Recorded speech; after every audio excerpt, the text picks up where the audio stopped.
আল্লাহ পাক জিজ্ঞেস করবেন, ও আমার বান্দারা, ও আমার জান্নাতি বান্দারা, আমি তোমাদেরকে যে সব ওয়াদা করেছিলাম সে ওয়াদা মতো সব পাইছো কিনা? আমি ওয়াদা করেছিলাম আমার জন্য রাত জেগে যদি তাহাজ্জুদের নামাজ পড়ো, নামাজ রোজা হজ যাকাত যদি করো, আমার দিন কায়েমের জন্য যদি আন্দোলন করো, রক্ত যাও, আমার জন্য যদি কষ্ট করো, শহীদ হও, তাহলে আমি তোমাদেরকে জান্নাত দেব। যত ওয়াদা করছিলাম তা পেয়েছো কিনা?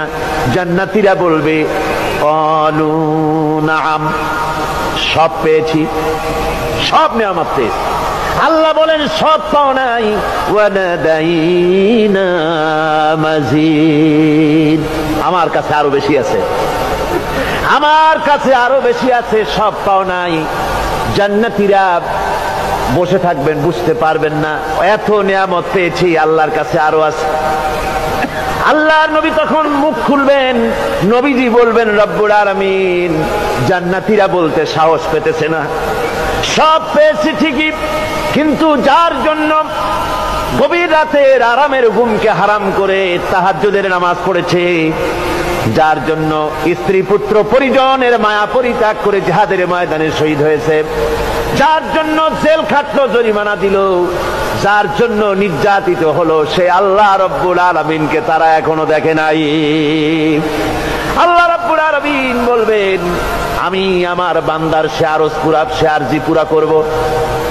আল্লাহ রব্বুল আলামিন তার সামনের থেকে সমস্ত নূরের পর্দাগুলি সরে যাবে, রব্বুল আলামিন তার বান্দার দিকে, বান্দার সামনে জালুয়া আফরোজ হবেন। আল্লাহ পাক কোরআনে কারীমের ভিতরে বলছেন, উজুহু ইয়াউমাইযিন নাযিরা ইলা রাব্বিহা নাযিরা। বান্দা, আল্লাহ পাক বান্দার দিকে তাকিয়ে থাকবেন, আর সমস্ত বান্দারা আল্লাহ রব্বুল আলামিনের দিকে তাকিয়ে থাকবে। এই অবস্থায় কত কাল চলে যাবে কেউ টের পাবে না।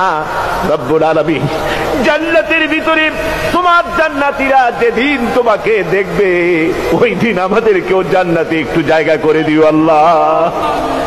আমরা যেন ওই জান্নাতের ভেতরে বসার জায়গা যদি না পাই, আমরা গুনাহগার মানুষ, জান্নাতের কোনো একটু জায়গায় ঠাই করে দিও যেন তোমারে দেখতে পাই। আয় আল্লাহ, তোমাকে দেখার তৌফিক আমাদের দিও, ধরে বলেন আমিন।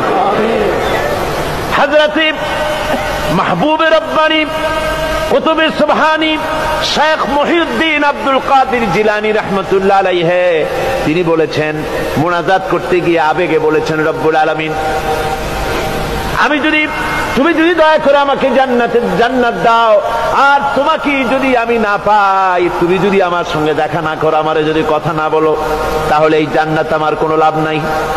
আর আমাকে যদি জাহান্নামও দিয়ে দাও, আর মাঝে মধ্যে তুমি যদি জিজ্ঞাসা করো মহিউদ্দিন কেমন আছো, তাহলে এই জাহান্নাম আমার জন্য বেহেশত হয়ে যাবে। আয় আল্লাহ, আমি শুধু তোমারই চাই, শুধু তোমারে দেখতে চাই। আল্লাহ রাব্বুল আলামিনকে যেন আমরা দেখতে পারি, আল্লাহর সঙ্গে যেন দেখা করতে পারি।